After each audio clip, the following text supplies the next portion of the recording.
ओम साईं राम। आप सभी को मेरा प्यार भरा प्रणाम। आशा करती हूँ आप सब ठीक होंगे। आप सभी का स्वागत है अपने YouTube चैनल भक्ति आराधना में। तो भक्तों, आज हम श्री साईं सचरित्र के चौथे अध्याय की पावन कथा सुनने जा रहे हैं। यह अध्याय बताता है कि कैसे साईं बाबा ने हेमाडपंत को स्वयं प्रेरणा दी कि वे उनके जीवन चरित्र को लिखें, और साथ ही यह भी सिखाया कि सच्ची भक्ति क्या होती है और अहंकार से दूर रहना क्यों आवश्यक है। आइए सुनते हैं साईं बाबा की लीला, जो आज भी हर भक्त के हृदय में नई रोशनी जगाती है। ओम साईं राम, ओम साईं राम। शिरडी की पावन भूमि में, जहाँ हर सांस में साईं का नाम गूंजता था, वहाँ उनके भक्तों के मन में केवल एक जिज्ञासा थी, साईं कौन है? वे ईश्वर है या साधारण मनुष्य? इसी रहस्य को उजागर करने का प्रयास इस अध्याय की कथा के माध्यम से होता है। एक बार की बात है, जब श्री हेमाडपंत यानी गोविंद रघुनाथ दामोदर ने यह ठान लिया कि वे साईं बाबा के चमत्कारों को ग्रंथ के रूप में लिखेंगे, लेकिन वे इस कार्य के योग्य हैं या नहीं, यह सोचकर वे दुविधा में पड़ गए। वे बाबा के सामने बैठे थे, तभी बाबा ने जैसे उनके मन के विचार पढ़ लिए हों, मुस्कुराते हुए बोले, हेमाडपंत, जिसे मैं लिखने को कहता हूँ, उसे मेरी कृपा से बुद्धि, शक्ति और शब्द स्वतः मिल जाते हैं। चिंता मत करो, मैं ही तुम्हारे द्वारा यह ग्रंथ लिखवाऊंगा। बाबा के इन वचनों ने हेमाडपंत का संदेह मिटा दिया। उन्होंने साष्टांग प्रणाम किया और मन ही मन प्रण लिया कि वे साईं के जीवन चरित्र को समर्पण भाव से लिखेंगे। इस तरह श्री साईं सचरित्र की रचना का प्रारंभिक संकेत बाबा ने स्वयं दिया।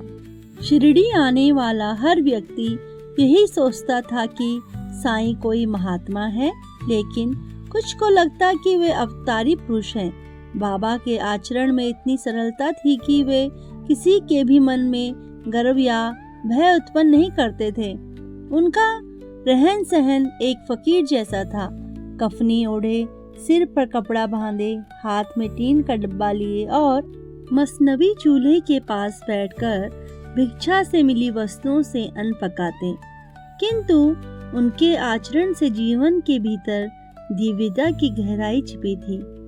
एक बार किसी भक्त ने सोचा कि बाबा तो केवल फकीर हैं, वे क्या ईश्वर हो सकते हैं? तभी उसी क्षण बाबा ने कहा, अरे मैं तो सर्वत्र हूँ, मुझसे दूर कुछ नहीं। यह सुनकर भक्त स्तंभ रह गया। उसे समझ आया कि बाबा के भीतर साक्षात ब्रह्मा का निवास है। शिरडी में सभी लोग बाबा के प्रेम से खींचे चले आते थे। कोई रोगी होता, कोई दुखी, कोई धन की तलाश में, कोई ज्ञान के लिए, पर बाबा सबको एक ही मार्ग बताते, श्रद्धा और सबरी, विश्वास और धैर्य। वे कहते, ईश्वर पर भरोसा रखो, सब कुछ ठीक होगा। वे सबके साथ बराबरी का व्यवहार करते, अमीर और गरीब में भेद नहीं। अगर कोई धनवान सेठ आता तो बाबा उससे भी वही स्नेह रखते जो किसी भिक्षुक से। वे कहते, मुझे किसी की जात पात नहीं चाहिए, मुझे तो प्रेम चाहिए। एक बार एक भक्त ने बाबा को मिठाई चढ़ाई। बाबा ने तुरंत उसे पास बैठे कुत्ते को दे दिया। भक्त ने पूछा, बाबा, यह प्रसाद तो आपके लिए था। बाबा मुस्कुराए और बोले, क्या तू नहीं जानता, वह भी तो मेरा ही रूप है। जिसे तू कुत्ता कहता है, उसमें भी मैं बसता हूँ। भक्त की आंखें नम हो गई। उसने समझा कि साईं तो सच्चे परमात्मा हैं, जो सब में समाये हुए हैं। बाबा का ज्ञान अपार था। वे किसी के मन के विचार बिना कहे ही जान लेते थे।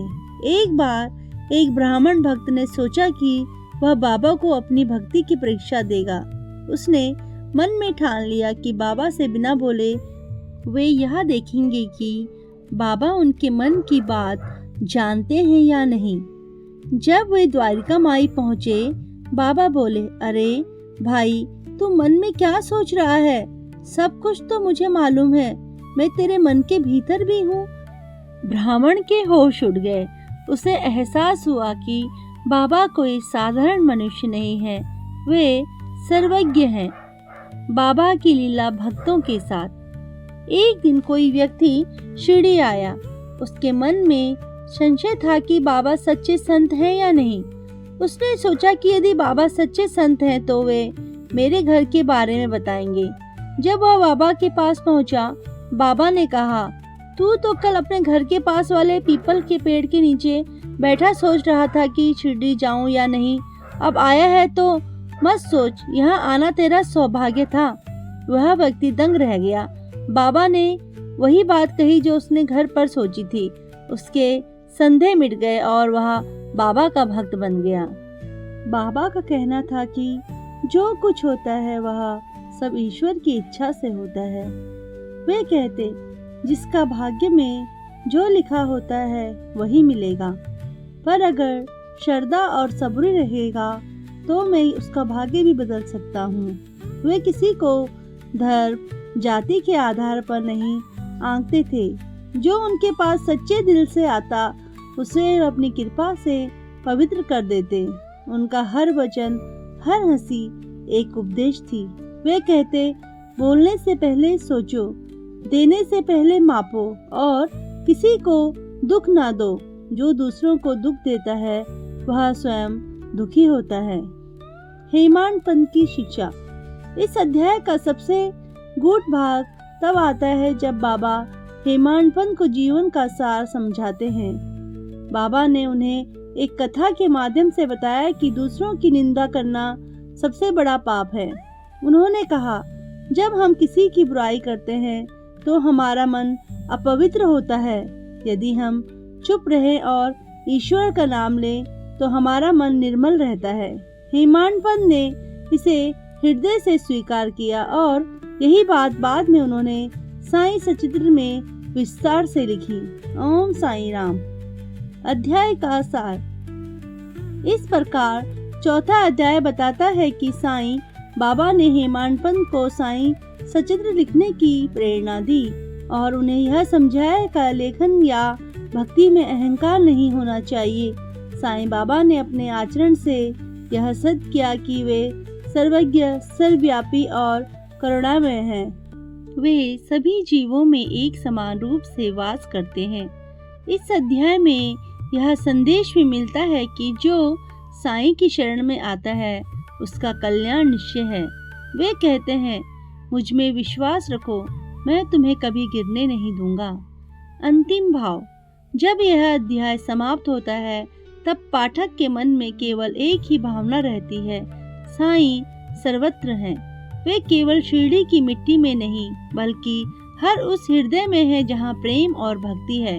हेमाड पंत लिखते हैं, साईं की कृपा बिना कोई लेखनी चल नहीं सकती और जो उनके चरणों में समर्पित हो जाए उसे भक्ति की राह मिल जाती है। इस प्रकार साईं सचित्र का चौथा अध्याय न केवल एक कथा है बल्कि साईं के अनंत स्वरूप का दर्पण भी है। यह हमें सिखाता है कि सच्ची भक्ति केवल पूजा नहीं बल्कि जीवन का हर क्षण साईं में विलीन कर देना है। ओम साईं राम। ओम साईं राम। प्रिय भक्तों, मैंने आपको यहाँ पर चौथे अध्याय का स्क्रीनशॉट भी दिया है। आप उसे विस्तार पूर्वक पढ़ लें। भक्तों, इस प्रकार श्री साईं सचित्र के चौथे अध्याय में हमने देखा कि कैसे साईं बाबा ने अपने प्रेम, ज्ञान और करुणा से भक्तों के मन में विश्वास जगाया। बाबा ने सिखाया, श्रद्धा और सब्र ही जीवन का सबसे बड़ा धन है। अगर आपको यह अध्याय पसंद आया हो तो चैनल को सब्सक्राइब करें, लाइक करें और अपने सभी दोस्तों और साईं भक्तों में शेयर ज़रूर करें। भक्तों, मिलते हैं अगले अध्याय में बहुत जल्द। तब तक के लिए आप सभी को मेरी तरफ से शुभ रात्रि। ओम साईं राम। ओम साईं राम। ओम साईं राम।